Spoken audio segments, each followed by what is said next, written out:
സംഗതി മൈത്രേയൻ സാറ് അറിവുള്ള ആളൊക്കെയാണ്. പക്ഷെ മറ്റുള്ളവർക്ക് ആർക്കും അറിവില്ല എന്ന് പറയുന്നത് അത് ശരിയായ ഏർപ്പാടല്ല. ഇത് രാഹുലേഷ് പറഞ്ഞു. സ്വന്തമായി വീട്ടിൽ 2 കുട്ടികളും അമ്മയും അച്ഛനും ഭാര്യയും ഉണ്ടായിരുന്നു. എന്നാൽ ആദിൽ അവിടുത്തെ ടൂറിസ്റ്റുകാർക്ക് വേണ്ടി സ്വയം ബലി കൊടുക്കാൻ യാതൊരു മടിയും കാണിച്ചിട്ടില്ല. സ്വന്തമായ അച്ഛനെ തീവ്രവാദികൾ വെടിവെച്ച് കൊന്നിട്ടും അവിടെ നിന്ന് എനിക്ക് 2 സഹോദരങ്ങളെ കിട്ടി, നമ്മൾ എല്ലാവരും ചേർന്ന് നിൽക്കണം എന്ന് പറഞ്ഞ ആതിര നമുക്ക് മാതൃകയല്ലേ. കല്യാണം കഴിച്ച 6-ാം ദിവസം വിധവയായ വ്യക്തിയാണ്. അവരുടെ ഭാര്യയെ, അവരുടെ സ്വന്തം ഭർത്താവിനെ കാട്ടി വലുതല്ലല്ലോ അവർക്ക് കാശ്മീരികൾ. പക്ഷെ ഹിമാൻഷി തന്റെ സ്വന്തം ഒന്നും നോക്കാതെയാണല്ലോ എന്റെ ഭർത്താവ് മരിച്ചു, പക്ഷെ നമുക്ക് ഒരുമിച്ച് നിൽക്കാം. അപ്പം മനുഷ്യന്റെ ഉള്ളിൽ നന്മയുണ്ട്.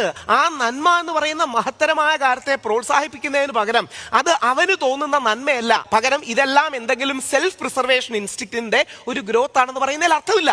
കാര്യം ഒരുപാട് അങ്ങനെ നന്മകളുണ്ട്. ഒരമ്മ സ്വന്തം മക്കൾക്ക് വേണ്ടി ചെയ്യുന്നത്, പട്ടാളക്കാരൻ രാജ്യത്തിന് വേണ്ടി ചെയ്യുന്നത്. മൈത്രേയൻ നന്മ, ദയ, സഹാനുഭൂതി, കാരുണ്യം ഇല്ലാന്ന് പറയുന്നില്ല.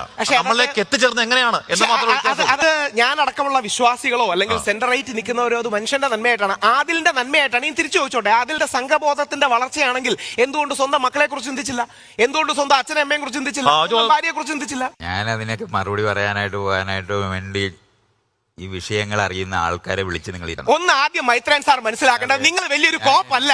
നിങ്ങൾ കുറെ നേരമായി ഹാഷ്മിയോട് അഹങ്കാരം പറയുന്നുണ്ട്, ബഹുമാനമുണ്ട്. പക്ഷെ നിങ്ങൾക്ക് മാറുവാണ് ലോകത്തിലെ അറിവെന്നൊന്നും ധരിക്കരുത്. പല ചർച്ചകളായി ഞാൻ കാണുന്നുണ്ട്. സാറിന് മാത്രമാണ് അറിവ്, ബാക്കിയുള്ളവർക്ക് അറിവില്ലെന്നൊക്കെ പറയുന്നത് ഒരുതരം ചീപ്പ് അഹങ്കാരമാണ്. ഞാൻ മാത്രമാണ് അറിവുള്ളവൻ എന്ന് പറയുന്നതിന് എന്തർത്ഥമാണ്? അറിവുള്ള ഒരാൾക്ക് അഹങ്കാരം ഉണ്ടാവില്ല.